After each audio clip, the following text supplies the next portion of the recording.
outside there of Chambers. Comes back on the inside, gets away from him, gives it away to Josh.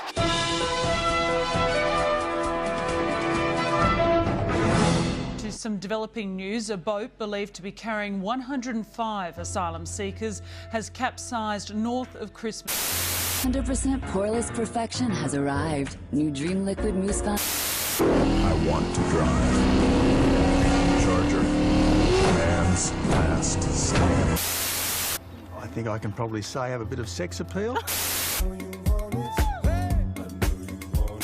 Can I ask what you were wearing tonight? Dozens have recorded attacks against women wearing the hijab. There's Hawkesburg. Security forces. Oh, there is Vic.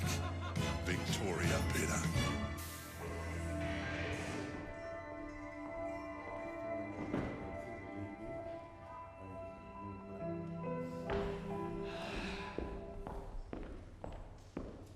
Set sail in my emotional sea, vessel leaking with anxiety, and you'll see my depressing point of view.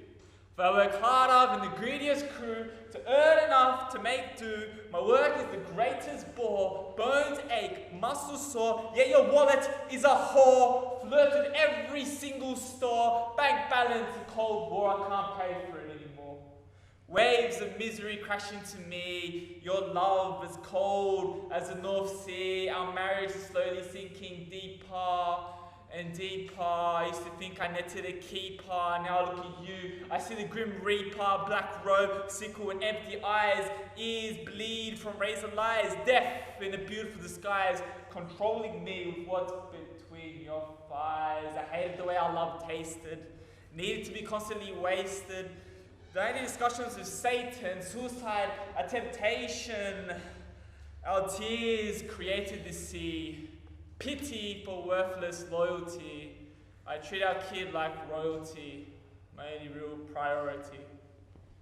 I complain about work to a mother with 2 jobs. I have a career, but work doesn't stop there. Home is not relaxation. Home is cleaning and cooking and caring for our kid. It's more than 9 to 5. It's the responsibility that we were meant to shoulder together. Our joint bank account houses income from the 2 of us. I'm not frivolous with my cash. What is bought is what is needed. My wallet is no whore. The only slut here is your marriage vows. They have cheated our child as much as they have me. No issue with our bank balance. Imbalance between us is the problem. Every word is drenched in hostility. The only time you love me is when you make love to me. You say you see death in my eyes. Have you asked yourself why it's there? This was never a question of my loyalty. I have given more to this family than you have to that arsenic-laced liquid in your flasks. And when my matchstick bones lit up the alcohol in your bloodstream, I shattered the glass, caging my heart. Break in case of emergency. No fire extinguisher could salvage these ashy remains. So you can tell me you've changed. You can tell me you've tried, but I am now shielded by a fortress less fragile than glass. So why don't you take this newfound sobriety, trade that ego in for some decency, and make sure our child isn't late for school again?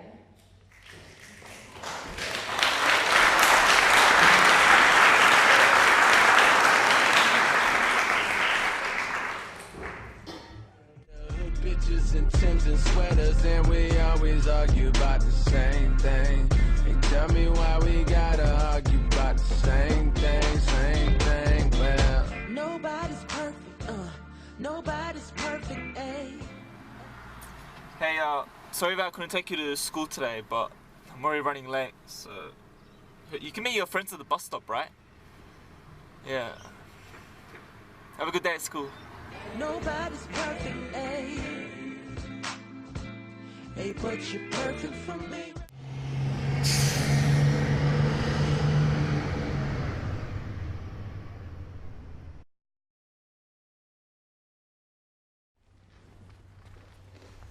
Yeah, mate, can I just get a 450 down to the station, please? What do you mean $6? Bullshit, mate. Listen, the bus is $4.50 from here to the goddamn station, alright? I've been catching this bus since before you were born, alright? It's always been $4.50 from here to the bloody station. Nah, mate, well, I know it's definitely not $6, alright? You're running some raw, you bloody Indian curry muncher, huh, mate? Nah, you listen to me. Nah, alright, listen to me. This is how it's gonna be, alright? I'm gonna freaking tell you how it is, alright? Now listen, alright. I'm gonna give you $4.50, right? You're gonna put it in your till, you're gonna punch some buttons and print out my receipt. Now, what's gonna happen next is you're gonna drive me down to the station, alright? I'm gonna get off and I'm gonna say, thank you very much, have a nice day, sir, alright? Alright, there's my receipt, thank you very much. It's a win-win situation for everybody. Thanks, mate. Fucking bus drivers don't even know how to do their bloody jobs properly. Excuse me, watch for your bloody walking next time. Fucking wussies, think you bloody own the country?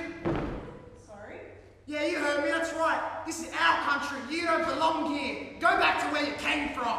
I've been here for 22 years. Oh, that's bloody bullshit, mate, and you know it. That was so bullshit, alright? My great ancestors came here since before you were born, and they raised this country from the dirt up, with their blood, sweat, and their tears. Alright? You don't fucking belong here. You're the reason this country's name is being tarnished. Excuse me? You want to say it to my face? You wussy? Oh, mate, look, here's another one, you fucking chinker. Mate, your mum was chin, your dad was chum. When you were born, there was something wrong with you, mate. That's not on. Bullshit, you squinty-eyed bastard. Don't come here and invade my country. Mate, take a seat. Alright, UN. Every morning I wake up and go down to tie my laces, and in the back of my head sends a twitch down my vertebrae, reminding me of all those racist faces, especially that face which rejected and neglected me from getting onto that bus. I did not know her reason why, but when she blocked the wrong person, she turned around and apologizing, saying, sorry, it was him I didn't want to let in because of his African Arab brown colored skin. I felt offended. Offended to the point where I thought because I was born on this soil, it automatically meant that I blended. I thought I was an Australian. I thought wrong. To them, I was somewhat of an outsider, an alien. I ride with you when she said we are in danger of being swamped by Asians. So foreign with slanted eyes and yellowed skin, they called Cabramatta the heroin capital of Australia, where the gooks rebelled in sin. But united in arms with the flow of time, we pushed against the tides of adversity, but it was no piece of cake because apparently they have their own culture and religion and do not assimilate, and I'll ride with you when they enunciate every syllable, vowel, consonant, constant condescending concern sits in the creases of their foreheads, eyes widen, gesticulations grow, sentences slow. They are uninterested in paying credence to your university degree, to your multilinguality, to your clear comprehension of their message, spoken, unspoken. You are not broken, for the hijab they are speaking to has yet to hinder your understanding. Rather, it has been enhanced, elevated. You know now that as they precisely pierce an arrow through my ethnic soul, that we are the ones who plead for freedom, freedom that is free. You know now that our criminality is not bound by our postcode nor the color of our skin, but rather the vicious cycle that society has placed us in, and you know now that we'll ride with you.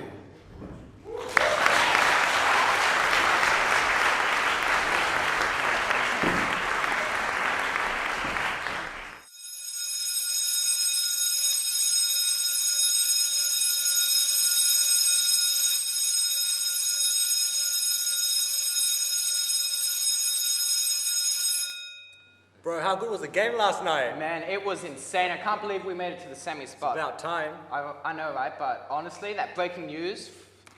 Man, I know, my dad was saying, man, those boats, those refugee boats, they keep sinking. Bloody hell, man, that's good, because honestly, they're coming out with their, backward ways of thinking and their halal food. Man, it stinks, the halal food, I'm telling you now, oh my God. And then they, take our government's money for the housing and all that, oh my gosh. But bro, guess what? What? They got the free house in the bottom of the ocean. Oh, snap! Oi, Ramin, tell your cousins to stop ruining the footy. I refuse to dignify the question. You are not worth a response. You asked me for a solution. But it is simple, you see, as it is you, the source of the problem. It is the misconstrued phrases, the adolescent phases of solidarity, hashtag I'll ride with you, of polarity, hashtag kill all Muslims. To ask me what side I am on, I want to ask you the same. Please explain. Let's shift the circus lights to the gentleman far right.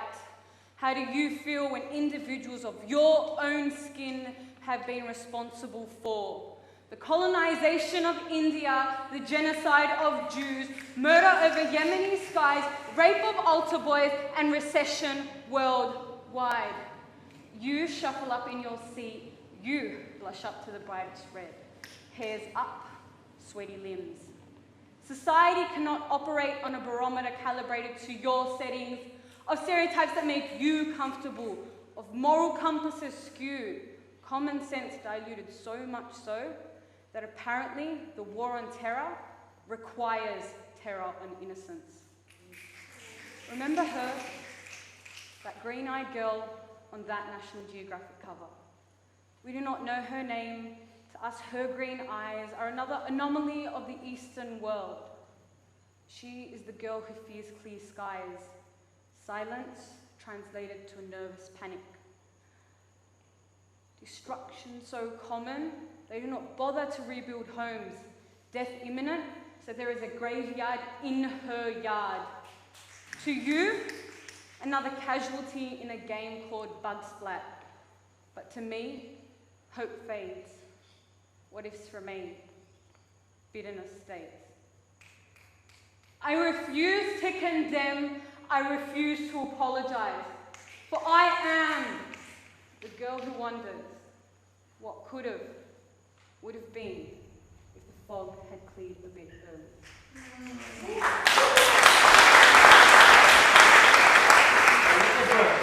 Can you hook me up with your hot bag? Which one? Oh, you know the hot one. Which one? You know, the one with the pretty face and the big ass. You're disgusting. The least you could do is have the decency to learn her name. Stop complaining. I don't want to hear another stop complaining, bitch. My throat is raw, but my voice will keep tearing it till I stop hearing that my skirt is too short. My shorts too high-waisted. My waist too slim, too wide for you to wrap your hands around and squeeze, consume. I need more makeup, less makeup, longer hair, but God forbid it's anywhere but my head. Shave, wax, cut, rip me until I'm a little girl again. Baby skin smooth, trusting, pliant. When I am out with 4 of my female friends, the statistics tell me that at least one of us has been or will be sexually assaulted. And almost 90% of the time, we will know the person who violates us. Still, that 10% makes me fear strangers on the street because I know to them a smile flirts at sex and no contact reads virgin bitch.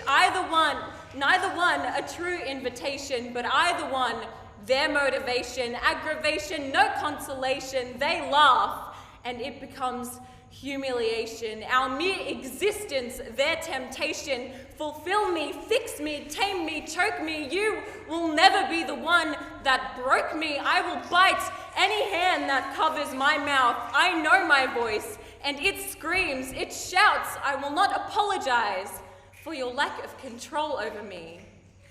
I will not say sorry for believing I have rights.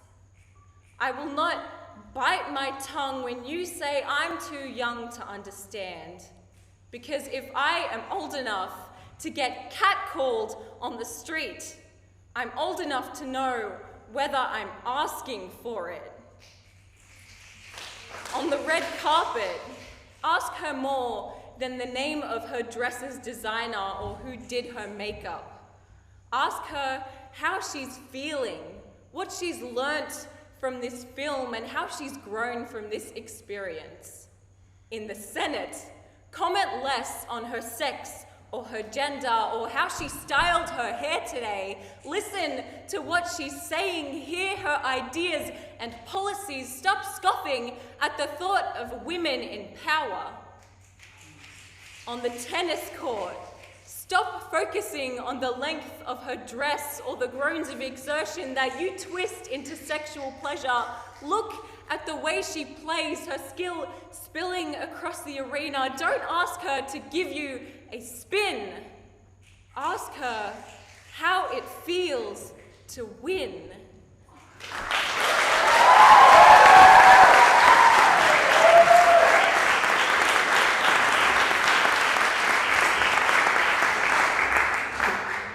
Oh my gosh, did you watch the footy last night? Did you see the players? Oh, them shorts. As if you watch the footy. All the footy players are always in the news for sexual assault. They're always drunk. Like, ew. But them shorts. They don't deserve friends, let alone fans. You know, my friends, although they don't play sport, they support me as if I was their family. Hey, did you score a touchdown last week? Nah, man, I scored 3. However, the professional fame, fortune, and success, money, drugs, civil unrest, and sex offenders are our country's best athletic contenders, belittled into entertainers for society's two-faced haters. I mean, it's as if the authoritarian coach, hired by society, has trained us to see the impossibility of equality, like everybody is equal until somebody fucks up. Or wears a different jersey colour with a different number, stating the insignificance of your existence, like, we can belittle you, we can attack you, we can insult you, and you can do nothing to resist it. 100 yards have become 100 scars, stained into my heart's arteries, with each studded step imprinting internally bleeding memories of terminally seeding enemies. 3 touchdowns is 3 beatdowns, cowardly punches from behind, resulting in the crowning of criminals as kings of death sentences. A 50% pass completion rate is the percentage of FB, Insta, and Twitter followers who from state to state are riots on tour as they ventilate their unchecked and unjust emotions like we are at war to end zones, facilitate the imprisonment of my fate as they reiterate the state of dysfunction as society is consumed by the consumption of losing, yet winning at all costs. The sad reality is that I play gridiron and I am called a pussy. Hashtag never have I ever donned the armor of gladiators, my leggings, chest plate and helmet, equipping the ridicule and scrutinizing speculation of spectators. The gridiron field is now the Colosseum in which I am forced to fight for my rightful freedom. Never have I ever played like a wild beast let loose from a cage, enslaved in a life of torment, hatred and rage, because I have not bitten the ear of an opponent like a Canterbury bulldog. Since when has sport become a classifying and categorizing match? How am I considered to be the sacred gateway between a woman's legs, which is the only reason that gives meaning to the phrase, future of humanity? You can see as this statement is branded into my chest, a burning piece of iron, why I take offense in defense of sexual difference, racial difference, cultural difference, religious difference, whether you are black, brown, white, Asian, Muslim, or indigenous. The final product is indifference. And if society cannot understand this, then society does not understand humanity.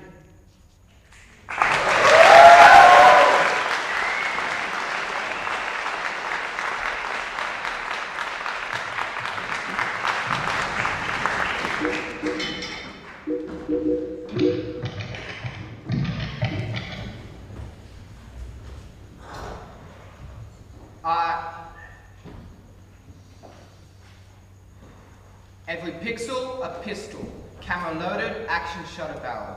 Cock back your insecure power. Hide the features most scrutinized, lens aimed at self, committing photographic suicide. Your words are empty. And you're seen only on Facebook. I wonder how many selfies it took for you to get that perfect look. It's Ned caught on your hook, your profile is just a bunch of gobbledygook. Your words are empty. And I had a constant obsession over my digital omnipresence simply to attain attention of your contemporary quintessence. Dipped headfirst into social convention, I've learned my lesson, written on your face in your lines of tension. Your words are empty. My words may be empty, but my intention's pure. I see myself in a Gatsby-esque soliloquy staring across an ocean of electricity at your green light.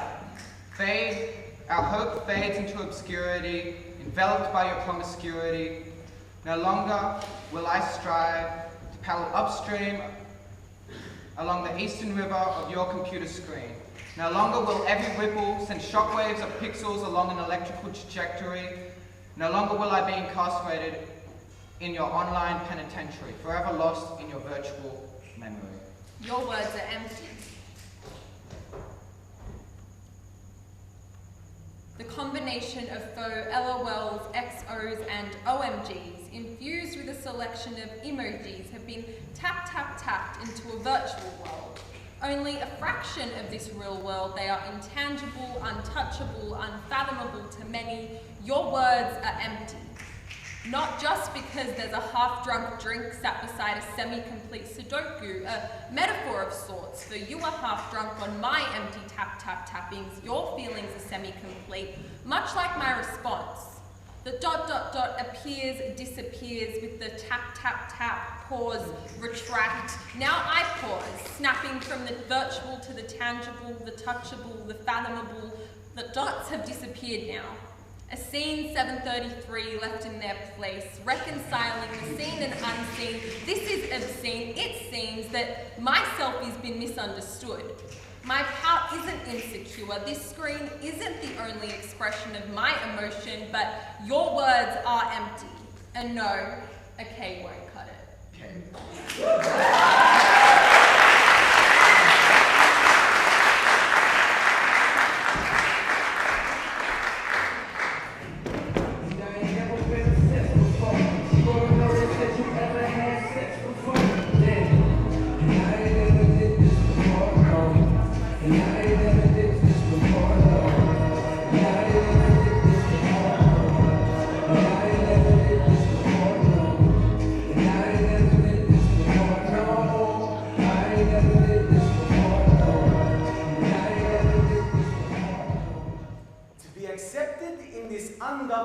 Rebellious era, you must adhere to the following checklist.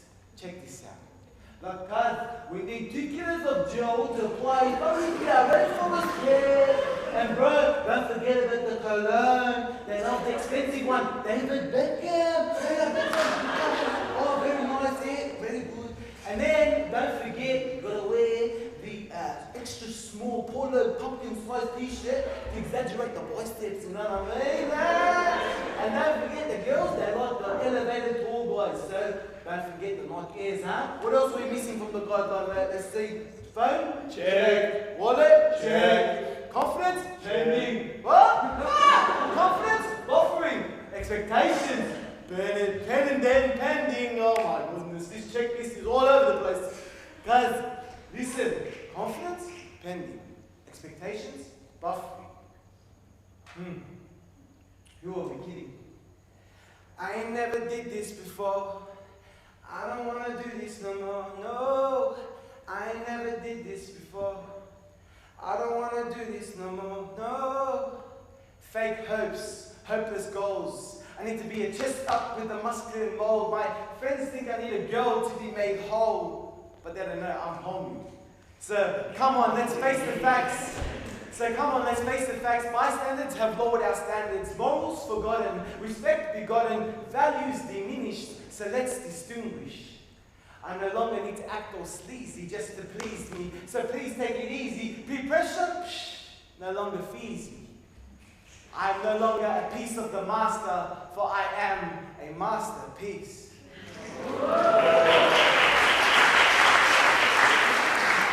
Walking up to the host or friends spitting suburban folklore about how he picked up this girl. It was pretty hip, brown eyes, red lips, blinded by her eclipse, his heart did a backflip. Shattered air of class, smart, intelligent, personality like brass, but all he wanted was her big. We walked in, air smelling like gin, vomit in the bin, the floor is sticky, guy eating his neck a huge hickey, so we move outside, loudspeakers pumping, variety of alcohol supplied, everyone is bumping as they chill poolside, girl showing some flesh, red dressed hella fresh, friend looking for his next door, spitting his suburban folklore about how he picked up this girl. Across the chlorinated sea, looking directly at me with her gentle hazel eyes, heartbeat raising to new highs. So I walk, trying to look cool, but not so cool that I look like a tool till I bump into someone and they fall into the pool.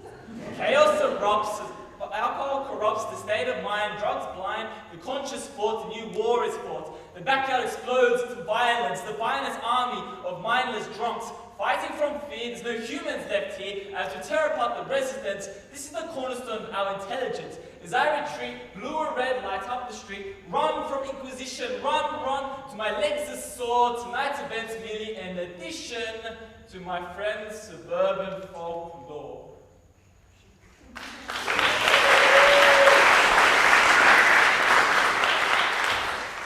Tan applied to legs, arms, brows, trim, tweezed, plucked to their idea of perfection. Me, we, us.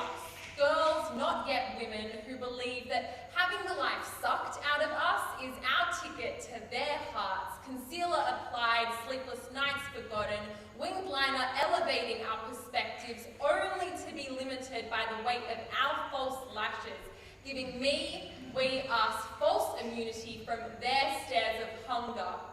Gazes lowering but never to the ground. Their eyes settle between skirt and knee, between back and thigh, between collar and waist. Their hunger not satiated. One look is never enough, and then they're rehearsed. Are you an angel? 'Cause baby, you look just for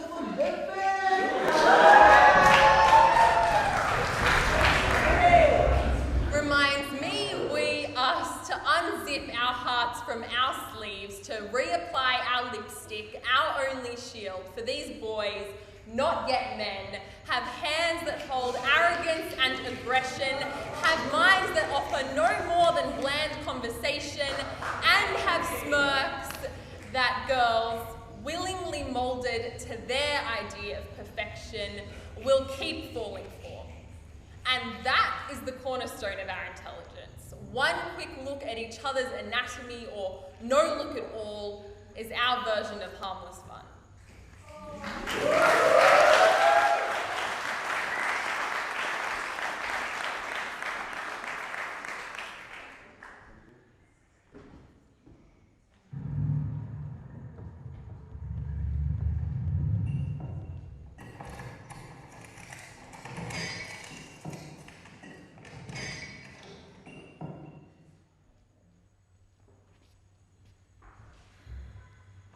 Nights placed on repeat. The build-up of fear and anxiety as your car pulls in the driveway from a late night out drinking with the boys. Knock. Corridors filled with alcohol-infused incense. Pillows stained yellow from salty tears. Bathroom sink painted red. Blood washed off his hands. He used to be a gentle man, but now treats me like a trophy from a one-night stand. Remorse turned to hatred. Always wondered why we dated. I can't tell you what it really is. I can only tell you what it feels like. When the abuse is no longer in words and your touch isn't as soft as it used to be. When the sight of a locked door is my only safe haven. And when holding the biggest kitchen utensil is a formidable form of protection.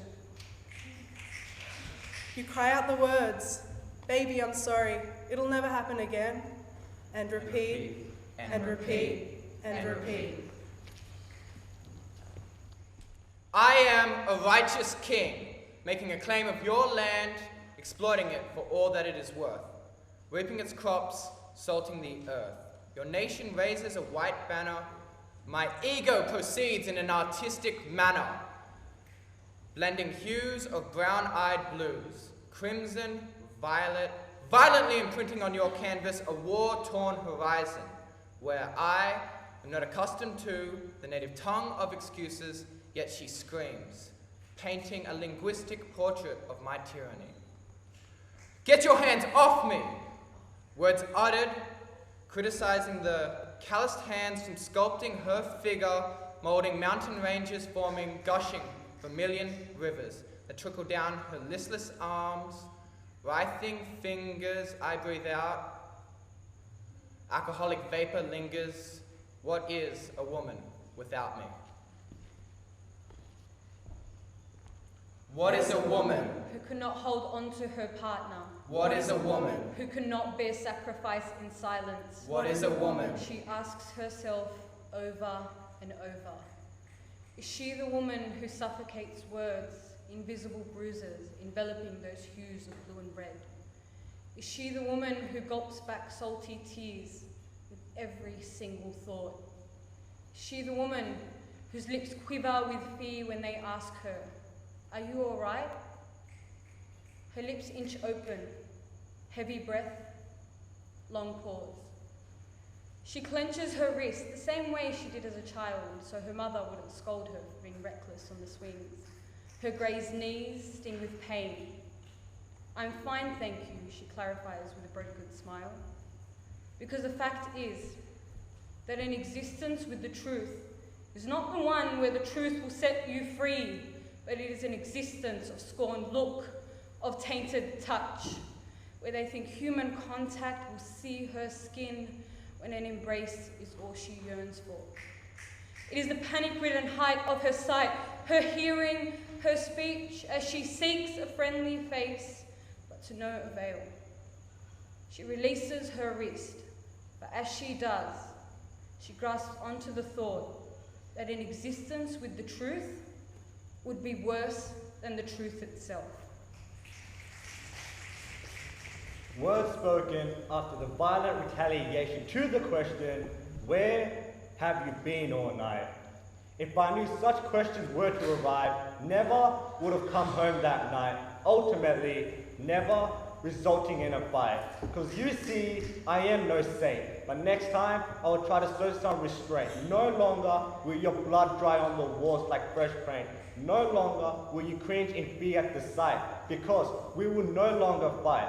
Let me ask you all something. What is a man? That you stand tall with the pack to seem tough. What is a man? Who spills red paint upon a white canvas. What is a man? Who shows unrelentless force behind closed doors to express his masculinity, forces her to cover up the scars to avoid the scrutiny. Because you see, for men, we didn't give our queens one of our ribs just to break them.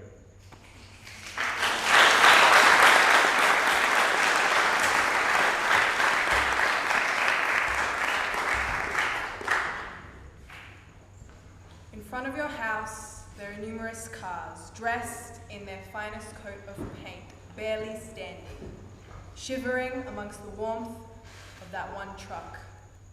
The worth of that one truck is far greater than all the cars, proud and royal. As it brings the groceries to the table, it is the reason the bills are paid. Your front door feels like the neighborhood lighthouse, the type that makes me feel more home than at home. Inside, there is too much caring, much love, much thoughtfulness, and every soul that roams in it. Why are you so nice to me? Your collection of hats hang on the wall, one permanently stained beanie. The worth of that one beanie is far greater than all the hats. It protects your permanently stained hair from the cold. I discovered calm when your head rested on my shoulder. No shaky hands now, no anxiety, no weak knees. Why are you so nice to me?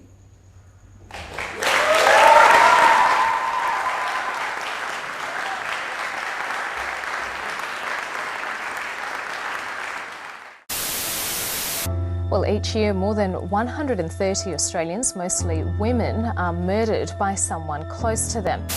Veteran police have been brought to tears after a Melbourne father allegedly murdered his 2 young daughters.